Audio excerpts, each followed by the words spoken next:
السلام علیکم ورحمت الله وبرکاته.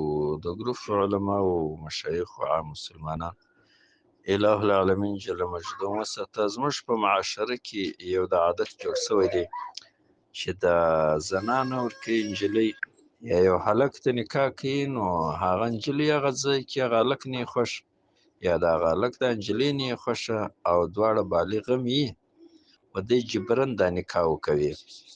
نو آیا د شریعت د لارې دا نکاح صحیح کیږي او که نه صحیح کیږي؟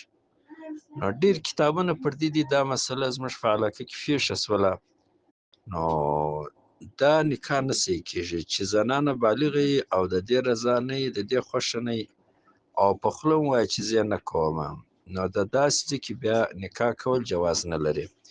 نو دغه چې نکاح نه سوه صحیح، نو د دغه سړي ورتګ و دې زنانې ته ناروا دی.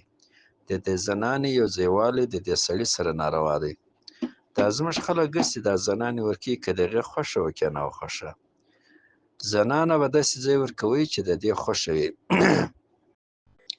رسول الله صلی الله علیه و آله وصحبه وسلم چې فاطمه الزهرا رضی الله تعالی عنها ورکوله، یا ابوبکر صدیق رضی الله تعالی عنه مرکه ورته وکوله تبرکن، دې ویل زما نه ده خوښه، نه ده ورکړې.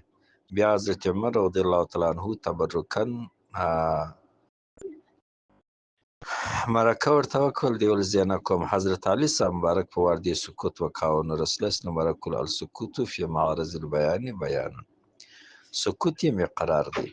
خو چې د زنانې خوښه نه یې یو څوک یې جبرن ورکوي، دا نکاح نه ده صحیح. یا د هلک خوښه نه یې یو څوک جبرن یو زنان ورته کښېنوي، دا نکاح نه صحیح کېږي. نو چې نکاح نه سوه صحیح، نو نور دا مخ د معاملات هغه ښه نه دي صحیح. نو دا لور او زوی په بدکاري مخته کې د خدای هم مجرم او د مخلوقه هم مجرم، نو په ورځ د قیامت به الله هم تر غاړه نیولی او د الله مخلوق به هم تر غاړه نیولی.